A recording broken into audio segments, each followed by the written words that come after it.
Saya punya perjalanan nyata, ya intinya saya pengen kaya. Awal usaha saya emang di bengkel, berhubung saya ada perintah dari seorang guru, cuman guru itu nggak jelas. Intinya satu, untuk kekayaan. Saya dibawa sama hal-hal gaib. Kalau belum kaya katanya, ikutin perintah saya. Pertama guru saya nggak ngejelasin, ntar juga datang. Ternyata gaib itu minta satu permintaan dengan satu syarat, kamu nggak bakal bisa nikah. Ya intinya saya dinikahin sama bangsa jin lah. Saya nggak mau nolak, tapi saya sering didatangin, sering datengin sama siluman ular itu. Siluman ular itu bilang, sebelum kamu jadi istri saya, suami saya, katanya, kamu nggak bakal bisa lepas, kamu nggak bakal bisa nikah lagi, katanya, nggak bakal bisa nikah sama siapapun.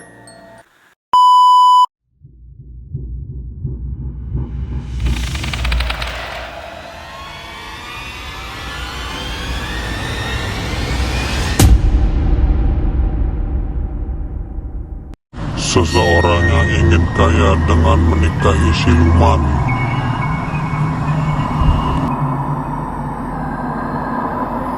Assalamualaikum warahmatullahi wabarakatuh. Kembali kisah perjalanan nyata. Yang kemarin bukan kisah 1000 nyata, tapi ada berubah. Saat ini ada kisah perjalanan nyata. Alhamdulillah hadirin, saat ini kita bersama narasumber kita bersama Kang Firman ya. Ya. Assalamualaikum Kang Firman. Waalaikumsalam warahmatullahi wabarakatuh. Kumaha dawang? Alhamdulillah. Kager. Alhamdulillah. Eta nu pasti mah kudu sehat tegar walafiat. Di sini insya Allah Kang Firman narasumber kita akan menceritakan yang begitu dasar kenyataan beliau, yang mana beliau ingin dinikahkan oleh siluman ular karena tujuannya untuk kekayaan ya.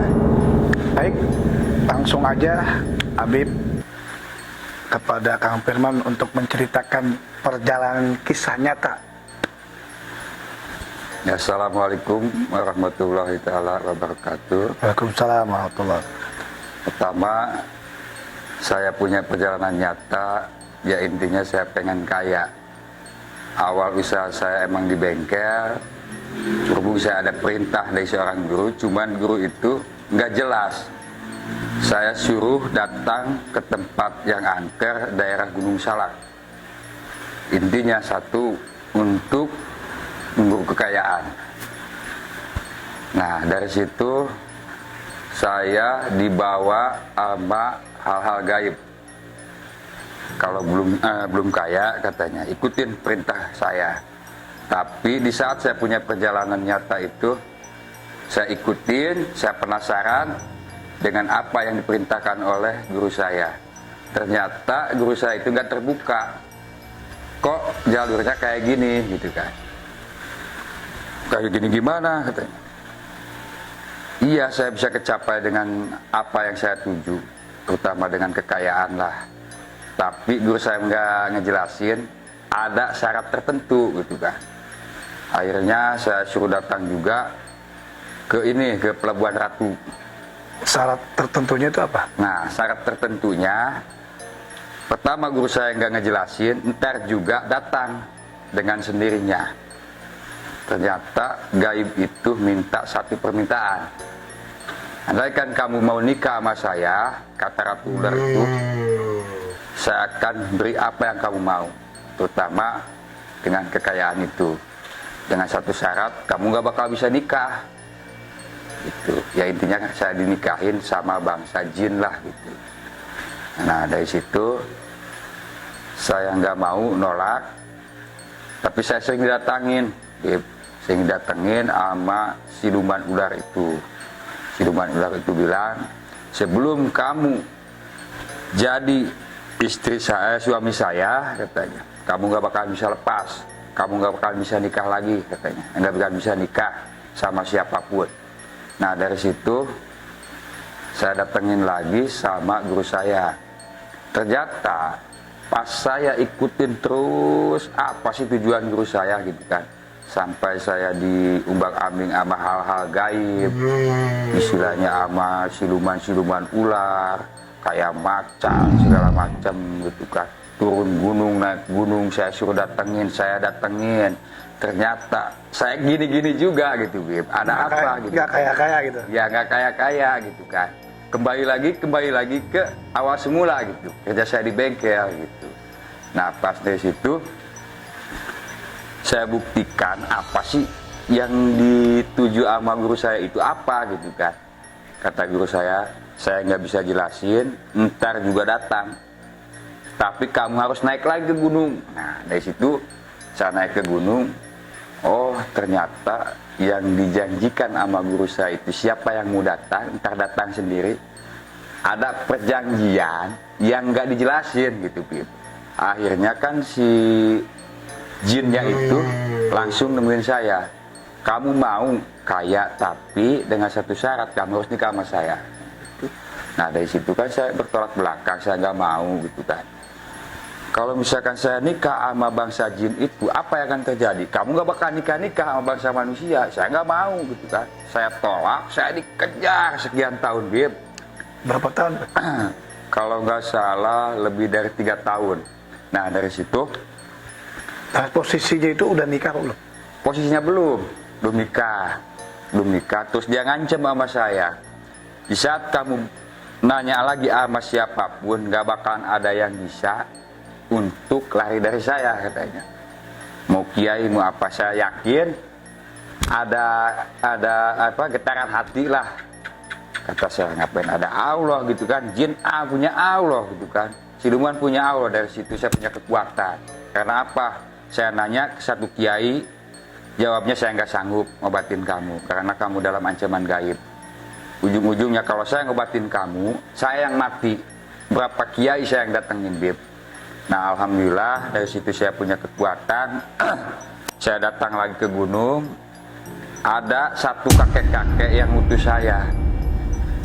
Saya kalau nggak kasihan sama kamu, katanya, saya nggak mau. Saya masih ingat Bib namanya juga. Coba kamu datang dulu ke Pelabuhan Ratu. Datanglah saya ke Pelabuhan Ratu. Ternyata yang mau nikahin saya itu udah ada di situ, Bib, di Pelabuhan Ratu. Ini Mas Mayangsari Nagasari, siluman ular itu. Sampai dia kaget, kenapa kamu datang kok nggak sendiri, siapa itu yang awal kamu? Saya nggak tahu gitu kan, saya nggak tahu, sama sekali saya nggak tahu. Itu kakek-kakek itu, saya malu katanya. Mana gitu kan, kata saya, mana ini kakek-kakek, saya nggak tahu gitu kan. Nah pas gitu, kalau kamu pengen kaya, saya minta keputusan yang terakhir. Karena kamu sekarang kok ada yang mendampingi gitu. Siapa itu kakek-kakek? Nggak tahu, kata saya. Saya kesini juga bukan dengan keinginan saya cara kayak gini. Guru saya aja yang nggak benar, saya ngarahin kayak gini, suruh kawin sama jin gitu kan. Jin siluman ular.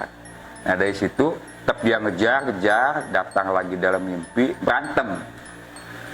Kalau kamu bisa ngalahin saya, ular ini, siluman ular bisa belah dua, saya bakal tunduk. Kemanapun kamu mau turun gunung, naik gunung, nggak bakal ada yang ganggu. Tapi kalahin saya dulu. Di situ saya gimana cara ngalahinnya gitu kan. Sedangkan kekuatan nggak punya gitu kan. Datanglah kakek-kakek itu, Bib. Teruskan, jangan takut, ada saya. Justru kamu kalau nggak diingetin sama saya, yang ada kamu salah jalan. Karena apa? Satu, kamu itu lagi diancam sama gaib yang namanya siluman ular itu. Nah dari situ datang, dalam jarak berapa bulan ana mimpi dia datang secara jam begini, datang pakai mahkota. Mau di mana kita mau bertarung, katanya. Saya buru-buru bertarung, kekuatan juga nggak punya gitu kan. Kata kakek-kakek itu, kalau Firman emang mau ngalahin itu siluman ular dengan satu syarat, ente, katanya. Subhanallah, alhamdulillah. Kalau dia udah kalah, ente tenangin batin ente, pusatnya di empang. Nah dari situ anak dawang 40 malam Jumat Di Keramat Empang di Bogor. Keramat Empang Bogor. Demi Allah demi Rasulullah, dari situ dia datang, dia malu. Sampai sekarang saya juga masih ingat rupanya kayak gimana, dia pakai mahkotanya kayak gimana. Tapi alhamdulillah dia bilang, saya malu sama kekasih Allah, gitu dia bilangnya. Saya malu sama dia, nggak kuat saya lihat cahayanya. Nah alhamdulillah sampai sekarang juga siluman ular itu, biarpun dia suka kayak gimana, tapi dia nggak bisa. Alhamdulillah ada yang ngedamping katanya. Kenapa kakek-kakek itu saya malu katanya. Saya malu, saya nggak bisa dengan cahayanya dia itu, saya nggak bisa dekat katanya gitu. Nah alhamdulillah dari situ kata kakek-kakek itu, udah sekarang apa yang kamu inginkan, jangan ngejar duniawi kayak gitu, salah jalan. Ya kan kayak saya emang nggak tahu, diarahin ama dukun ini, bukan kayak dukun akhirnya sama itu.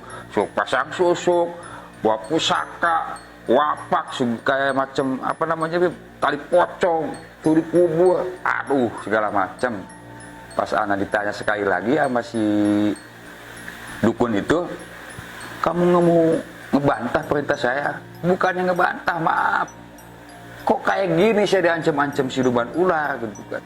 Saya sampai sok kaget gitu kan. Pas dia ngejerim depan saya, kamu mau nggak nikah sama saya? Pokoknya kamu kaya. Saya jawab dengan singkat, biarpun saya kaget gitu kan. Saya nggak mau, dia tanggung resikonya gitu kan. Apapun yang terjadi saya nggak takut, kata saya gitu, Beb. Nah alhamdulillah dari situ kakek-kakek itu jangan beresin, jangan lepas ke empang, gitu doang amanatnya. Pada anak dulu mah pasang susuk juga 40, mau emas, mau kawat baja, mau apa digini-gini, Beb. Gara-gara dukun itu disalahin arah gitu kan, diisi hodam genderuwo, diisi hodam pocong, gila itu. Ya Allah, kata anak, alhamdulillah. Tapi dalam perjalanan saya turun gunung, naik gunung, apapun yang saya tuju, dengan izin Allah saya masih hidup dan kembali lagi ke bengkel sama gitu. Biarpun anak masih kena, oh bentuknya kayak gini, oh setan ini kayak gini gitu, tapi anak nggak takut. Tapi untuk saat ini setelah sadar dan bahwa ternyata perjalanan itu adalah perjalanan yang tidak disyariatkan oleh Allah Subhanahu wa taala. Apakah siluman itu tetap mengejar Kang Firman lagi apa gimana? Nah, satu, dari perjalanan itu dia pintar juga, namanya bangsa jin ya, siluman segala macam. Kebanyakan orang nggak memahami, ketipu daya, Bib. Ngaku-ngaku dia, maaf, bukan bawa bah Jombang gitu kan. Ngaku-ngaku dia bah Jombang, padahal bukan, tipu daya. Dia bisa berubah wujud gitu, Bib. Ini saya nih Ibu Ratu Galuh Kebon Raya Bogor, padahal bukan nih blorong. Emang mukanya mau percis sama, padahal mah dikasih kesenangan dulu, Bib.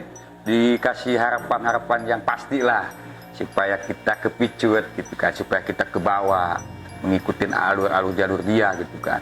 Nah alhamdulillah pas itu anak tenang, dalam jarak berapa tahun itu ada satu tahun mah ngancem lagi ke anak, Bib.